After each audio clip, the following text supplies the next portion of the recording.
So shall I start? Yeah. All right. So good afternoon, everyone. So I was asked this afternoon to give a talk for a broad audience. So I tried to put as few math symbols and as few complicated equations as I could.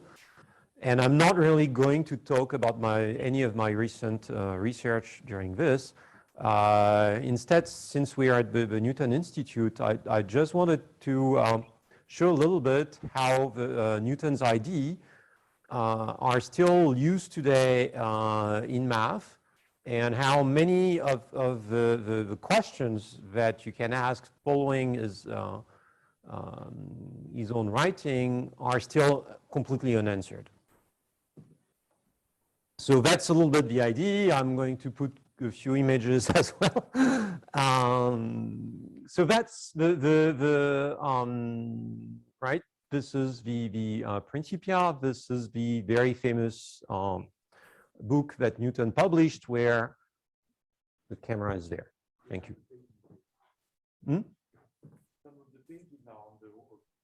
Oh, yeah. Well, I actually tried to go and see it while I was here, but I could not. So this is a picture from the web, not one taken myself. So this was, of course, a very famous contribution.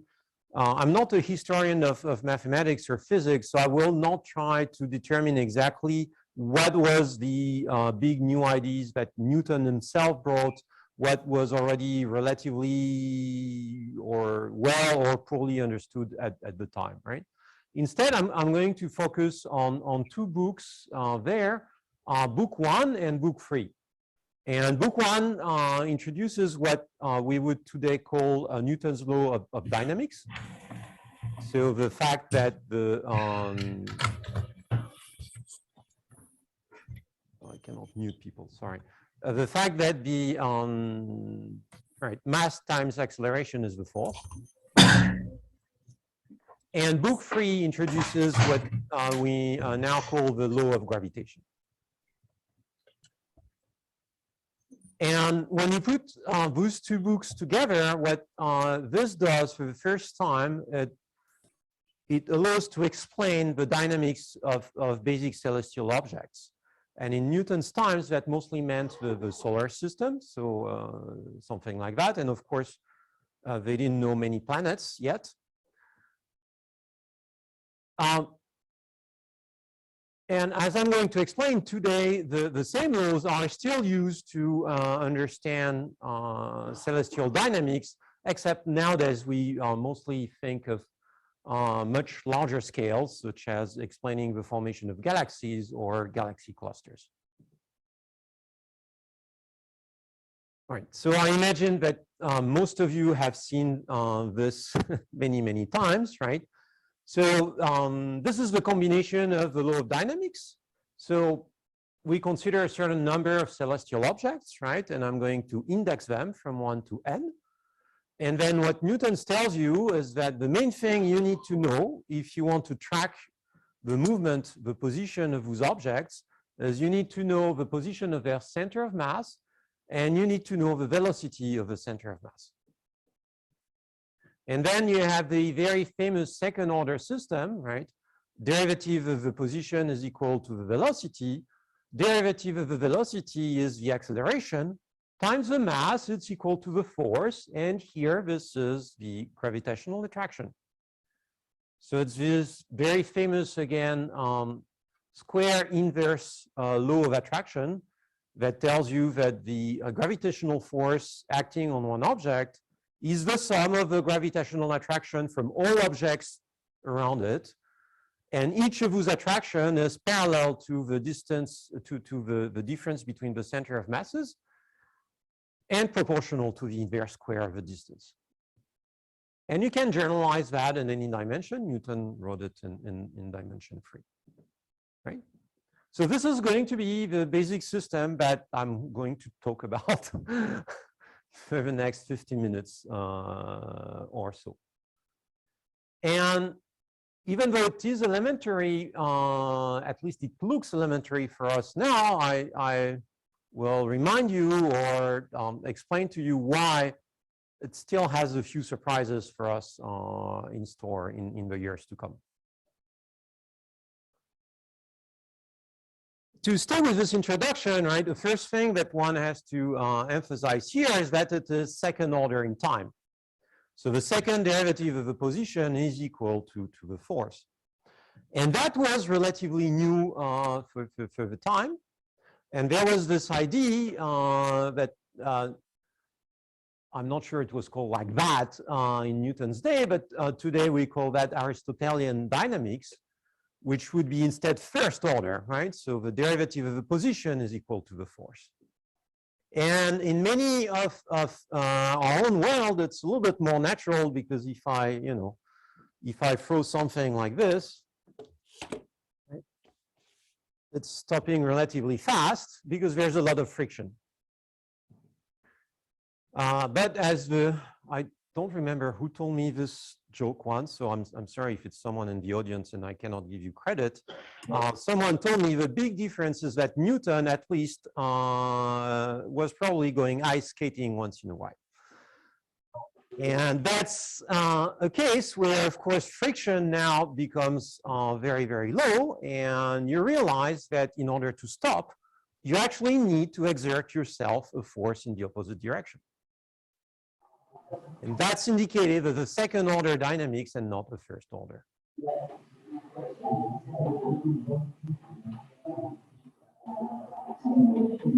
And the other big contribution of Newton, of course, is that he gives the complete solution for the two-body problem.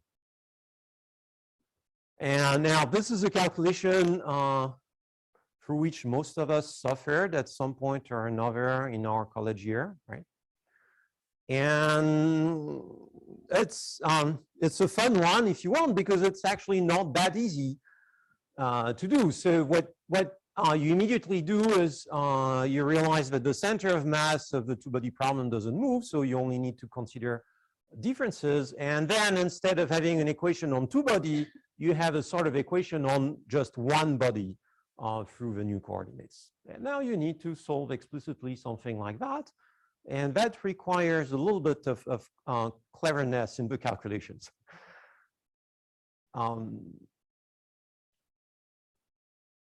In particular, there are two very well-known invariants, right, which is the total energy of a system and the angular momentum.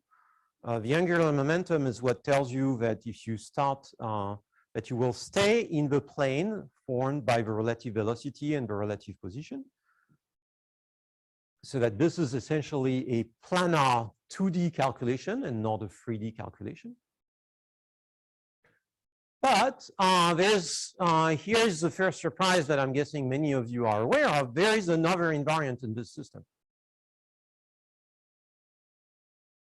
And there has to be, because if I'm in dimension 3 of x and v, right, so that's dimension 6 total, and I have one invariant for the energy, and this is a vector, so that's another 3. So I have 4 invariants, but we have periodic trajectories. We're not supposed to have periodic trajectories with only 4 invariants. So there's actually a fifth one. That is horrible to write. So I'm not going to try, but there is a fifth invariant here.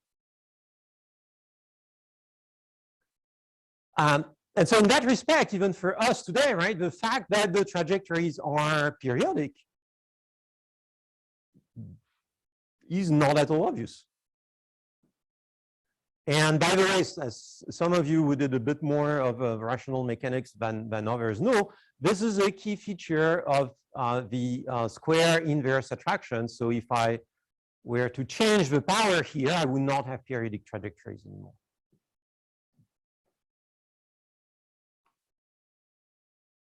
But there's another very, very important concept that appears in Newton, and that another one that we can easily miss, and that this is this notion of point mass. And in Newton's day, people are very aware that planets are huge objects, right? And the sun even a bigger one. And so there's this idea that you can actually predict the dynamics of such complicated objects just by looking at the point, right? At the dynamics of the center of mass. So what Newton tells you is if you want to calculate trajectories in the solar system, you can approximate each planet, the sun, everything, as if it was all the mass was concentrated at the center. Right? So this is a picture of an asteroid, right? So what Newton says is this, is that.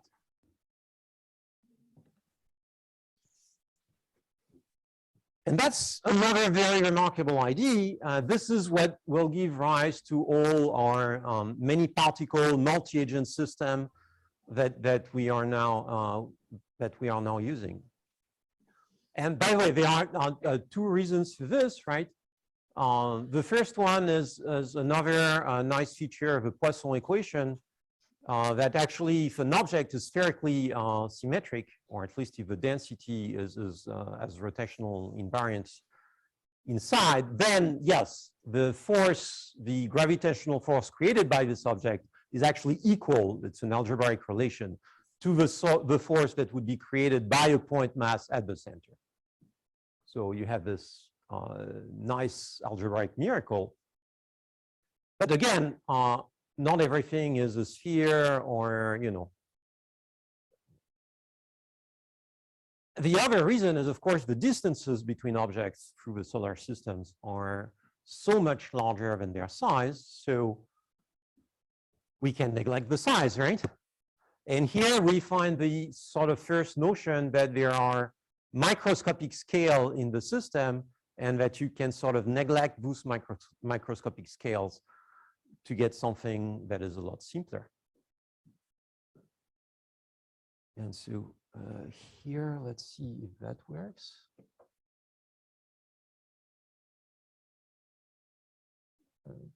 So the people on Zoom will not be able to see that, I'm afraid, but I just wanted to, since I spent a bit of time trying to find pictures and things like that, I found a few fun websites at the same time. So this is from NASA, right? And this is the current position of all the planets and various asteroids and stuff like that in the solar system.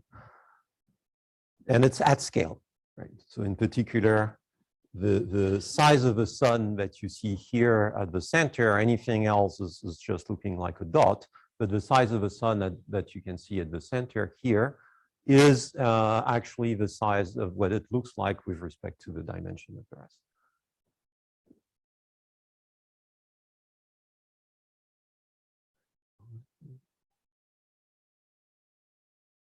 Okay, so now I have to understand, it's not my computer, so to understand how to go back here. All right. So out of that, I'll naturally go to the first consequence of all of this. As I said, Newton's wrote what is probably the first many-particle system in the history of mathematics. And that has proved a fantastically useful concept. And it's now used in a lot of different settings. So this is using Newton's law, right? This is an actual numerical simulation. The color indicates the density of matter, and you see small yellow segments. This is the direction, the velocities at every corresponding point. Right? But now we also use many-particle or multi-agent system for things like that, and this is part of the brain of a rat. And what you see here are the, well, not very well, I'm sorry, the color don't look great. So in brown is the neuron, right, the center of a neuron. And then the yellow marks the protein of the axons that connect neuron between each other.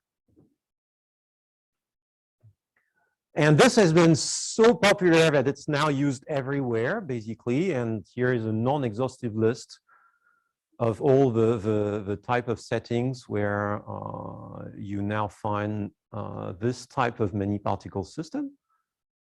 And in all of that, again, you find the very basic idea, which is that you can represent a complex dynamics of a priori very complex object by abstracting and taking only a few finite number of parameters for each of them. And I will give you 3 examples in what follow on plasmas, fluid with dynamics of point vortices, and biology around the Keller-Segel model. And what I should say is, you have a lot of a super wide range of objects of settings for many-particle systems. You have just as much of a range in the number of particles or agents that are being used. And this is, again, some of the order of magnitude that you typically find in the various applications. And it goes to the craziest number is this, right, which is 10 to the 60 dark matter particles in the universe according to some model, which, okay, you can believe or not, this is a different matter. 10 to the 25 for plasma is probably a better reference point. To just a few thousands, if you go to social sciences or economics. All right, so let's start with plasma. This is a picture of what the ITER fusion reactor should look like when it's finally completed. So it won't be anytime soon, but. And the idea here is to perform nuclear fusion, and this follows the famous Russian ideas from after World War II about using tokamak. And what the tokamak does is it tries to heat and compress the plasma. So now we can try to look at the dynamics of point charges instead of point masses. And it looks very much like the dynamic of point masses. So again, we are having center of mass, velocity of the center of mass. We need the mass of each object, and we need the charge of each object, right? That's the main difference. It's still a second order dynamics. The force actually has the same law in square inverse. It's now proportional to the product of the charges instead of the product of the masses. The only difference is the sign. Right? I had a minus for point masses. This was derived by Coulomb at the end of the 18th century. And it's, again, probably the most basic and commonly used model for plasmas still today. And it's fairly accurate as long as the velocities are not too large, meaning as the velocities do not start to be comparable to the speed of light, because then you can neglect the magnetic interaction between particles, the magnetic field created by the movement of the particles, and therefore the interaction is purely electrostatic, and this is what I've written here.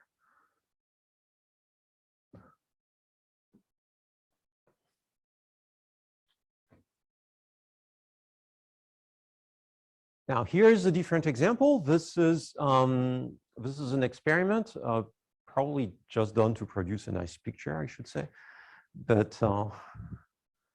So this is a salt film, right? So you have a plastic comb here, and then you let a salt film drop. And you find salt films a lot for this, for 2 reasons. They are naturally 2D. So you're really solving here basically a 2D fluid equations. And with a little bit of light, they give very nice colors, right? But what you see here are vortices, right? And they are relatively clear. And so this point here, around that, the velocity of the fluid rotates. The fluid turns around it. And you have quite a few of them, and they interact.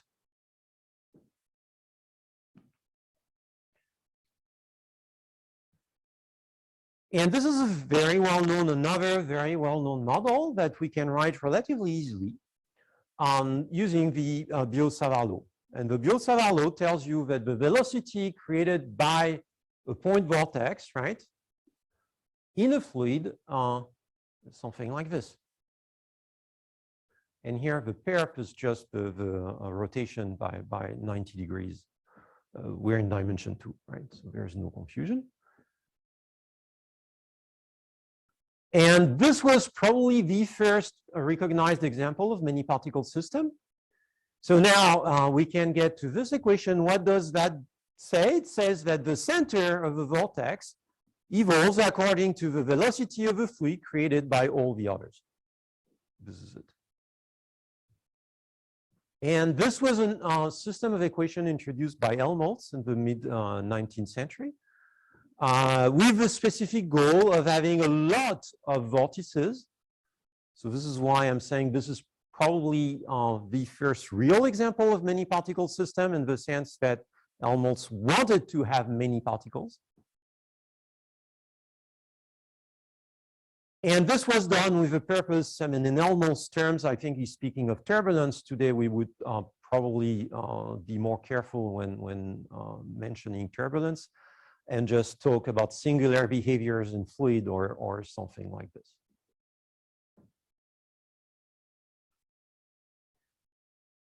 And now let me jump to yet another completely different example, which is the dynamics of cells or bacteria. And what you observe are collective dynamics. There was a very nice talk by Benoit this morning, to which I'm going to refer. And the way they interact, the way they create this kind of collective dynamics is by exchanging chemical signals. And here I'm going to take a very sort of a toy model for the purpose of this. So I'm going to consider n microorganism, and I'm going to say, let's just put one chemical signal in all of that. Let's denote C, its concentration. And then in a very elementary model, I'm going to say that they try to follow the concentration. So they try to go towards where the concentration is higher. So their velocity is proportional to the gradient of the concentration at the point where they are. And here I'm adding a little bit of Brownian motion. So writing it like that, of course, now would push us in technical terms much further, because you would need Ito calculus. So this is after World War II. And of course, even understanding what a Brownian motion does means beginning of the 20th century with one of the famous Einstein papers. Right, and this is very elementary logic. And now you can couple the system to get an interaction between them by saying, well, let's assume that the chemical is produced by the organisms themselves. And let's assume that it diffuses fast. What that means is I can calculate the density, the concentration of the chemical by solving a Poisson equation. And if I'm in dimension 2, fundamental solution of a Poisson equation is the logarithm. And so what I get is the concentration is the sum of whose logarithm, right? Log of x minus xi. And I can put this back into my system. And that's the formula I have. And this is another many-particle system, which looks very, very similar to Newton's law. Actually, if I was writing the law of gravitation in 2D, I would also solve the Poisson equation. I would get the same type of kernel, the same type of singularity. And so you see what is very remarkable in all the systems is they look very, very close to each other, even though they are extremely different. And in particular, if I go back to this one, you know, this is almost the same equation. The only difference is I have noise, and here I have this perp which rotates things. Now, the perp makes a huge difference in the actual behavior of a system, which is another thing that we'll have to start to discuss. So this is a Hamiltonian model. There's an energy that is preserved. This is a gradient flow, and this is an attractive gradient flow. So this is a system in which you have blow up. Very different. And this is a toy model really in biology. This follows essentially the paper of Patlak and Keller and Zegel. And again, I'm going to refer to Benoit's talk this morning if you want something which is quite a bit more realistic than this very elementary approach.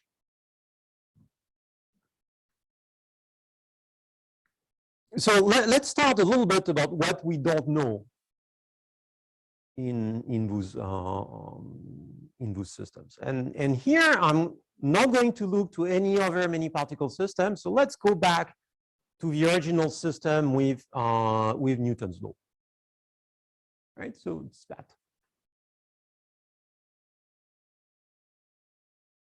I just mentioned blow up. So do we know whether solutions to this exist? It's not a stupid question because there is a singularity. So you see that if any two particles start getting closer, right, this might start doing crazy things. And I'll show you some crazy things in a few slides. So, all right, what can we say? Well, with TwoBody, there's a relatively simple answer. And the answer is that you have well-posedness for almost every initial data. The only case in which this can pose a difficulty is if the angular momentum vanishes. And so that means that the velocities are parallel, the relative velocity is parallel to the relative position. So basically, you throw them at each other, and then, yes, they will actually collide, and you'll have to stop the dynamics, right? Now, one thing that I should say, when you have a singularity here, right, that doesn't mean that the universe stops to exist. It simply means that all the things that you had neglected to say, yes, the dynamics of point masses is a good representation of things, well, now you would have to take them into account, right? So in particular, you cannot think of them only as point masses. Now you have to consider them as solids or even more complicated objects and try to see what happens. All right, so in dimension 2, you know, angular momentum vanishes, so that's a set of measures 0 on the initial condition. So basically, if I choose randomly the initial conditions, or if I perturb them a little bit, I will never see a singularity, and you can solve for all times. What about larger n? You know, there's nowadays we would like to solve that for n's that are slightly larger than 2. This is pretty much a big open question. So we know how to prove this for n equal 3 and 4, but it's basically unknown if n is larger or equal than 5.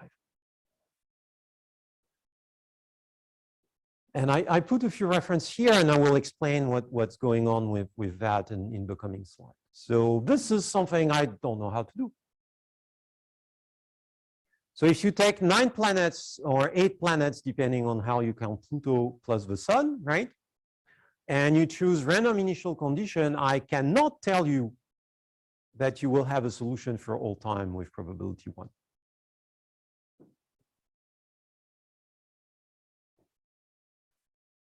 All right, and this is fun when you start digging a little bit. So one of the big contributions there is work by Sari in the 70s, right? And so now we need to be a little bit more precise about what we call singularity and distinguish between various types of singularity in this system. So I will call a collision or proper collision, right? At some time, if you have a limit for all positions, and then 2 of the limit coincide for 2 different particles, right? So you don't have oscillations, and things don't go to infinity. And in that case, you can work it out. And you can work it out. And now we have another very famous name, which is the Liouville theorem, right? And the Liouville theorem, because this is a Hamiltonian dynamics, tells you that if I identify a certain set of configuration at some time t, right, then the measure of a set of initial conditions which lead to that configuration at time t is preserved by the flow, meaning the measure of that probably very complicated set, if omega is simple, is equal to the measure of omega. And we can use that. I'll show you one example of a quick calculation.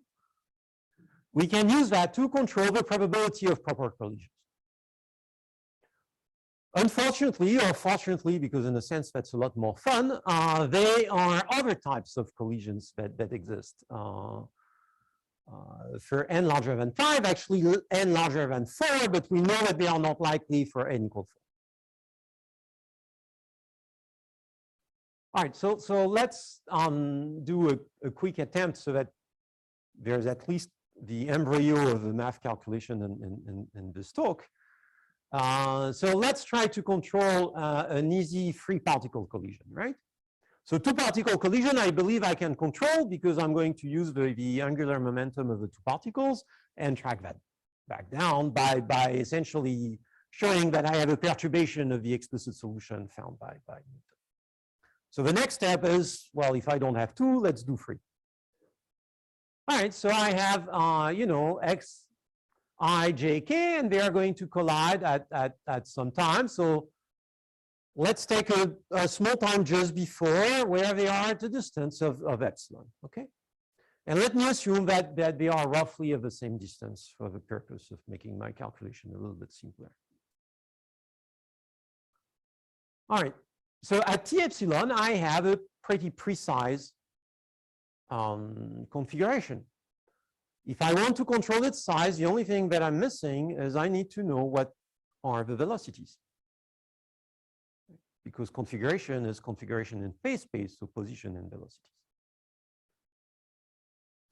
All right, but that's easy because I can easily bound the potential energy. And if I bound the potential energy, then I bound all the velocities. So I have that. All right. Now, the one thing I have to be careful of is the velocities of the particles that don't collide, right? They have to be finite. And the velocity of the center of mass of the three particles that collide has to remain finite as well, because that doesn't see any force, any singular force. So now I can control the whole configuration such that this happens at t epsilon, right? And I'm in dimension 3, so this is a series of balls. I can pick the position of xi as I want, and then xj has to be in a ball of size epsilon, so that's epsilon cube. Xk has to be in a ball of size epsilon, so that's another epsilon cube. And then again, I can pick the velocity of the center of mass as I want, right? And then Vj has to be in a ball of size 1 over square root of epsilon around that, so that's epsilon minus 3/2. And then the k has to be in a similar ball, epsilon minus 3/2, right? And then Vi now, there's no choice because I've already chosen the velocity of the center of mass. And so this is the measure of a configuration, and it behaves in that case like epsilon 3. And it seems I'm done, right? But I'm not. Because that's for a given t epsilon, and that could happen at any time. So I have an infinite number of possible time t epsilon for that, right? And the sum of an infinite sum of that is going to diverge, of course. So I need to be a little bit more careful when I'm doing this calculation.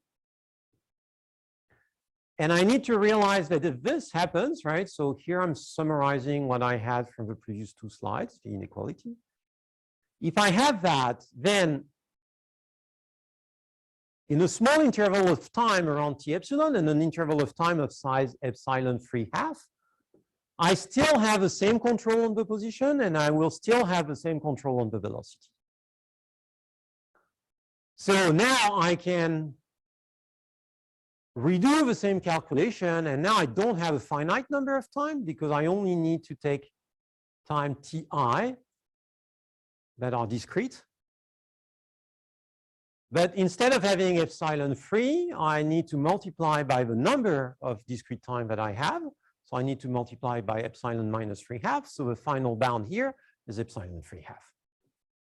And it's still very, very small. So now you're going to let epsilon go to 0 and conclude that indeed the probability such that this happens is 0. All right, so that's a very elementary example, and this is the kind of calculation that you have to do if you want to control proper collisions.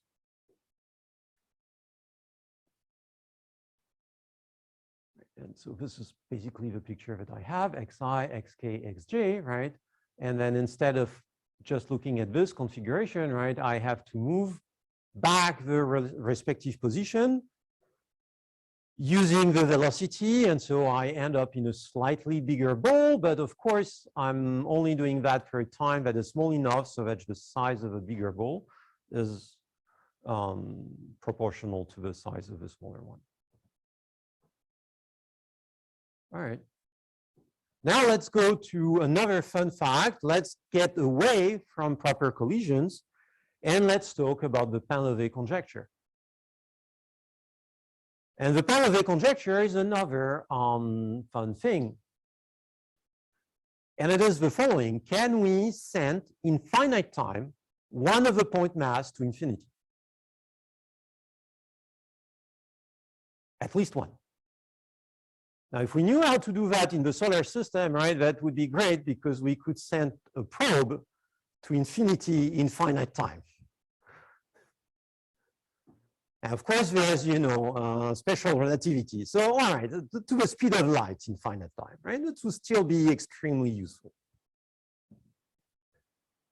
And it turns out you can if n is equal to 4 or 5. And the proof for n equal to 5 is due to Xia in 1888. And the proof for n equal 4 is a lot more recent and is due to Xue in 2014 with a student of Dolgopiat from Maryland. And I'm not going to show you the construction for n equal 4 because that's very, very hard, but at least for n equal 5, it's relatively easy to understand what's going on. And what you're doing is you're taking two pairs of point masses that are essentially orbiting around each other. And then you take a fifth one, and the fifth one, you send it oscillating in between. And what happens is every time it goes through a pair, it takes a little bit of potential energy and gains a bit of kinetic energy, so that it can oscillate faster and faster. And so you contract the pairs, the fifth particle starts being crazy, and in finite time, this fifth particle is going to infinity.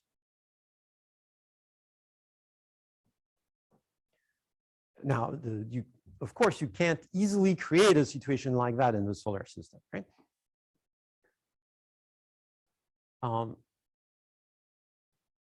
It turns out that we have no idea whether a singularity like that has positive probability measure or not for n larger than 5. No idea. So it could be that if you start with 5 particles, random initial data, with a positive probability, you send one of them to infinity. We don't know.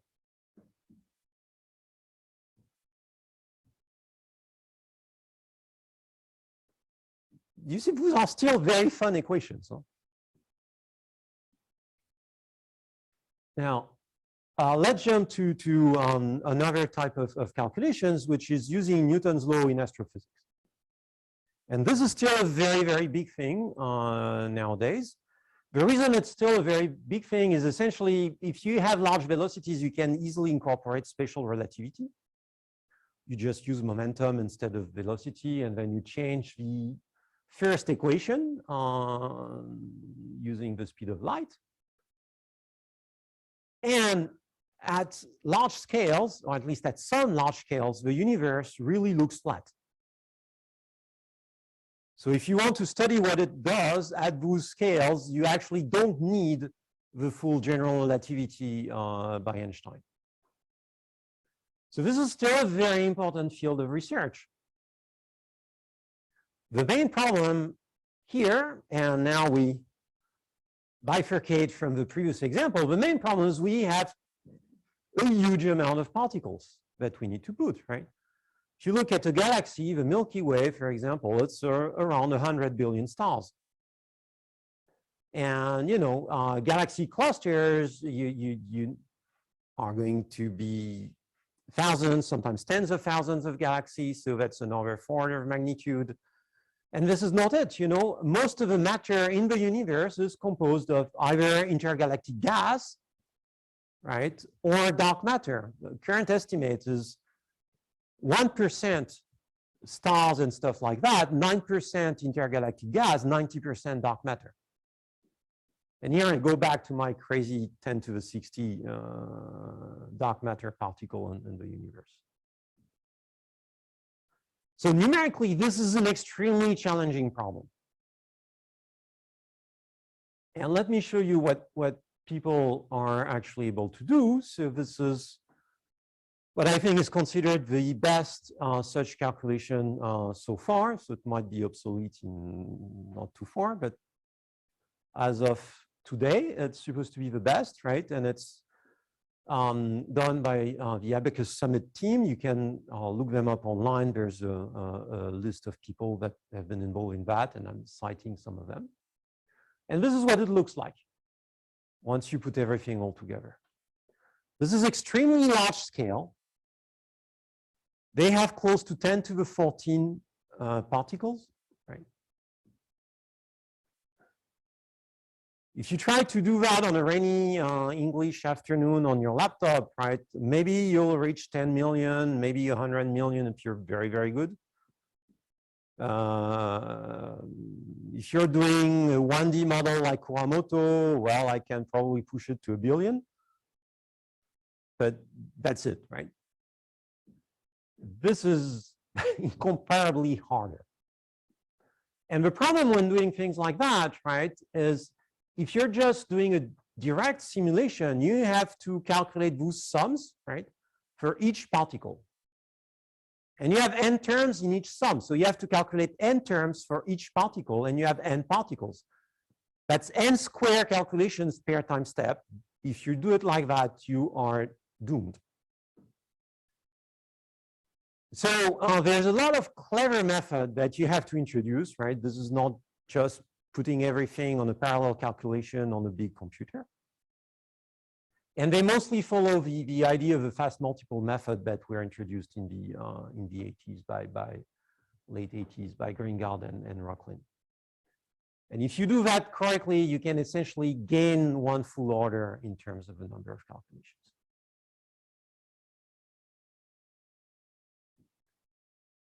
And another thing that is remarkable on that, and I'm not going to give you a lot of details on this, is when I'm looking at that,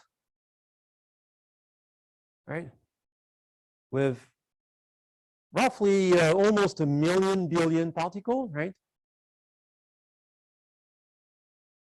Oh, it looks a lot better than this. So a very fun phenomenon is that when you look at those systems at large scale, they appear to be better behaved than if you look at them at those small scales for just a few particles. And this is, of course, leads to the question that is closest to my own heart in all of this, which is, can we derive continuum limits out of many particle systems? And this dates back to the, sorry, it's 1872, not 1972.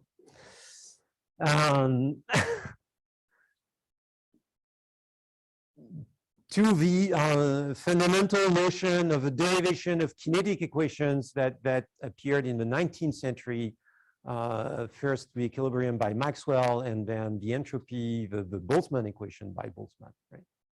And it's at the heart of Hilbert's 6 problems. And you have a lot of ways of trying to do this. If you just consider gravitational law, so if this is homogeneous, then once you rescale your whole system, everything boils down to the coefficient that is in front of the sun. And in a case like that, you find out that there is a natural scaling, which is the mean field scaling, where this kappa is of order 1, and this is a natural scaling because then formally this sum is of order 1. Right. So once you rescale a non-homogeneous system like that, you see that there's this critical scale, which now corresponds to the mean field scaling. And of course, if kappa is much smaller than 1, then this is not going to be very interesting because, well, you're going to lose the force, right? And then it's just free transport. And if kappa is very large, then there's probably something much more complex that is going on. Just a few things here, right? So that I'm careful enough. When I'm saying rescale, that means that the initial data is reasonably well distributed, right? So if you start putting multiscales initial data, you can have very different type of things. For example, I could concentrate a lot of the mass around one point, right, and then disperse the rest. And this will create 2 different time scales, right? You'll have a time scale for what's going on where I have concentrated everything that is going to be much shorter than the time scale for the dispersed version, which is going to be much longer. I'm also assuming that all masses are identical, so which is not the case. So what do you do when they are not? And it turns out that the force in general is not homogeneous. That might be true for Newton's equation, but for plasmas, for example, you have screening effects. And if you take those screening effects into account, you don't have a pure Poisson kernel anymore. You have something that is non-homogeneous. If it's non-homogeneous, you have tons of other scales that show up. That's how you get the Boltzmann-Grad limit in particular. So there's a lot here, than just this very elementary description. And I'm going to go fast through this because I talked a little bit too much. In the context of a mean field approximation, there's a very natural ID that is due to Lazov. And what Lazov said is I have a discrete sum, and I'm going to replace this discrete average by a conditional expectation. A conditional expectation knowing where I am and how fast I'm going. And if you do that, you have what we now call a Makin-Lazov process, thanks to all the work by Makin in the 60s.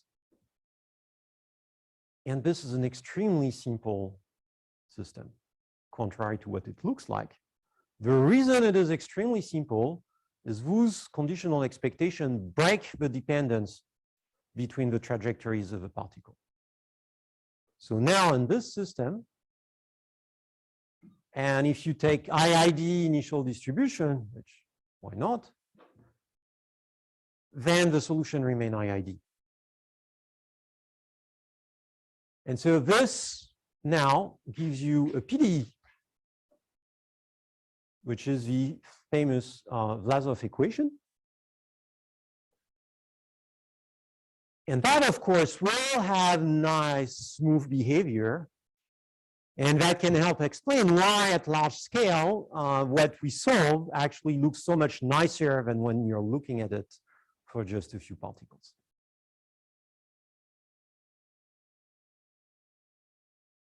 And of course, there's a lot of math to do here. The key ingredient is to show this notion of propagation of chaos, namely that in the original system, you also have some sort of almost independence that is being propagated.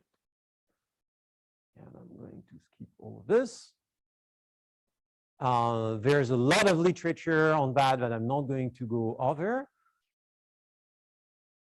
And I will stop here. Thank you very much. I hope this was not too boring. And thanks.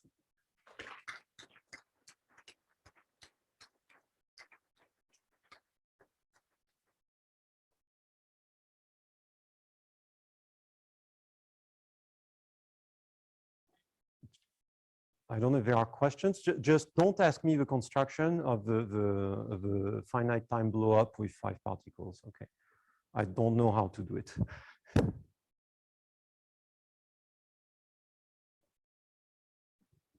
Yeah. What do you think is the problem of Hilbert? So at the time when Hilbert writes the problem, I think it's relatively clear what he has in mind. And it's, can we derive a fluid mechanics equation from first principles, so from Newton's law? But of course, the way he writes it is can you deduce continuum mechanic models in physics out of first principles? Right. Hilbert's first problem was in the International Congress in 1900. So we didn't know about the mean field limit, for example. Lazov had still not written this. So nowadays, I would argue that that's a natural part of Hilbert's sixth problem, but for sure, Hilbert was not thinking of Lazov when he wrote that. He was clearly thinking of deriving the Boltzmann equation and deriving Navier-Stokes equations from Boltzmann.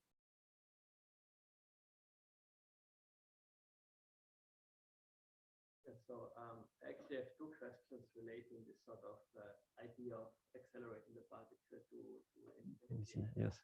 Minus time, right? Yes. So the first question is, I mean, you gave this example where this happens, right? Can you sort of do the other way around? So if you have a distribution of masses, can you? No. No. And that if you knew how to do that, I think you could then answer the question of how likely it is. But I don't know how to do that. And the people who are actually working on that particular question don't know either. Even know under what conditions it is possible. No. And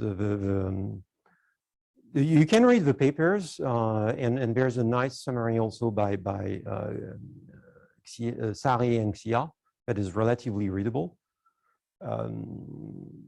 This uses fairly sophisticated techniques in dynamical system, symbolic dynamics and things like that. So it's not. And so my second question then would be sort of the relationship between the mathematical model on the one hand and sort of the physics on the other hand, right? Because I mean, in physics, you cannot back things arbitrarily tightly, right? I mean, you can maybe back them very tightly, but there's sort of a limit on between extent and mass, right? And so in general, right, that could be a very messy type of answer depending on the system. Since I talked mostly about gravitation and recent examples about galaxy formation, I'm sort of saved here because there's dark matter is the mathematician dream. According to what physicists currently think, that might change, but according to what they currently think, those are particles who only undergo gravitational interaction. They slide through matter as if it wasn't there, so they don't see electrostatic, they don't see electromagnetic, they are not sensitive to other forces in the universe. So if this is correct, right, then that makes my life a lot simpler. I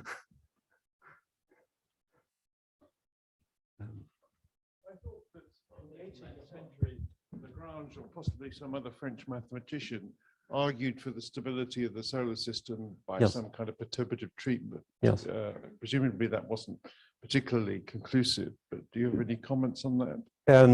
So again, not my particular area of expertise, so I'm going to make an amateur response. From what I understand, it's considered now to be false. So it's expected that the current solar system is not necessarily stable, and people expect the dynamics to be chaotic, at least over a long period of time. But is there any evidence for chaotic behavior over the last 4 billion years? In the geology of Earth, for example? Not that I know, but how would you tell? If the distance between Earth and the Sun had changed to some extent, or if some other planets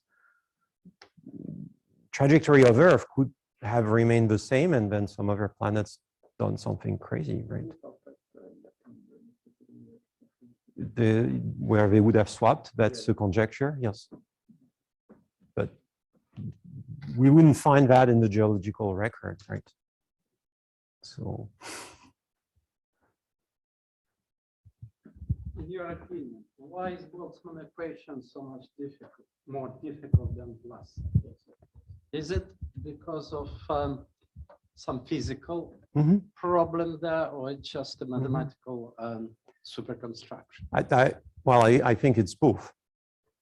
Well, what I should say, first of all, is that deriving the Lazov Poisson is not known. So it's not like, you know, deriving the Lazov equation is so easy either. But the first point, obviously, is in Boltzmann case, you try to go from a reversible dynamics to a near reversible dynamics. Whereas Lazov, you stay at a reversible dynamics. So the second is bound to be less difficult than the first.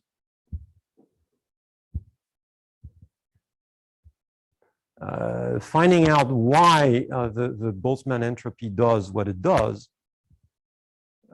and we understand why it's supposed to be doing this, right? But this is necessarily a tricky phenomenon.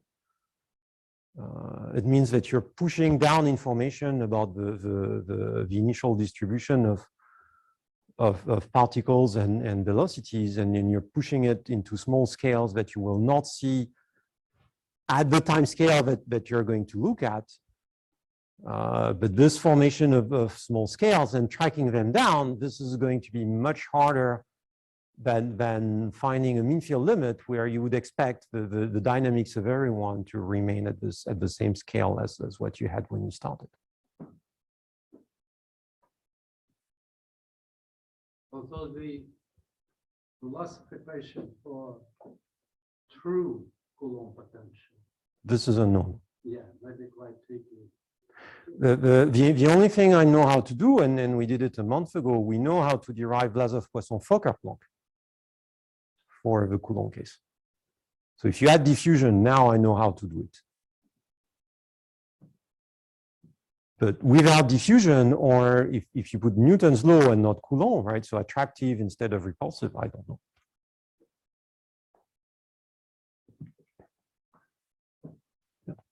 There is a paper by Sari where he claims that there is a paper by Sari where he claims that there is no need for dark matter if one, instead of modeling galaxies by some mean field approximation, just uses appropriate celestial mechanics. And as far as I recall, also there are, for example, some problems with stability of rings of Saturn if one uses mean field instead of celestial mechanics. So I wanted to ask, what is like the reason that sometimes this approach works and sometimes it doesn't? So there's a whole question, right, in physics in particular, whether by tweaking a little bit the equations, you can do away with dark matter. And it's not only that, there are also those corrections to Newton's law of acceleration. I forgot the name of that theory. So yes, right. So basically, instead of taking the acceleration proportional to the force, you're saying that there is actually a polynomial dependence that happens when the acceleration is very, very small. And at some scales, if you do that, you can also manage to do away with dark matter. So I'm not really competent to judge, right? I can only say that neither theory seem to be very popular these days with people in astrophysics.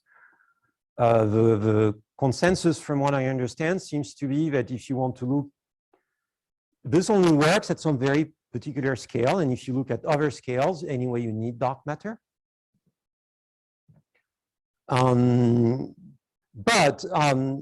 Talking specifically about the mean field limit, and this goes back also to the question of the Boltzmann equation, right? In all those derivations, in everything that we know how to do, there's a certain time of validity for the mean field limit. And that's the time after which the stochastic effects that you essentially just put under the rug to get the deterministic equation at the limit, they start playing a role. And there's various conjectures as to what should replace then the mean field limit at those longer time scales, right? The Balescu-Lénard equation, if you heard about that, comes to mind. Those are even harder to derive than Lazov-Poisson or any other type of equations that we have. So for sure, you know, this is only going to remain true again at some scales, some time scales.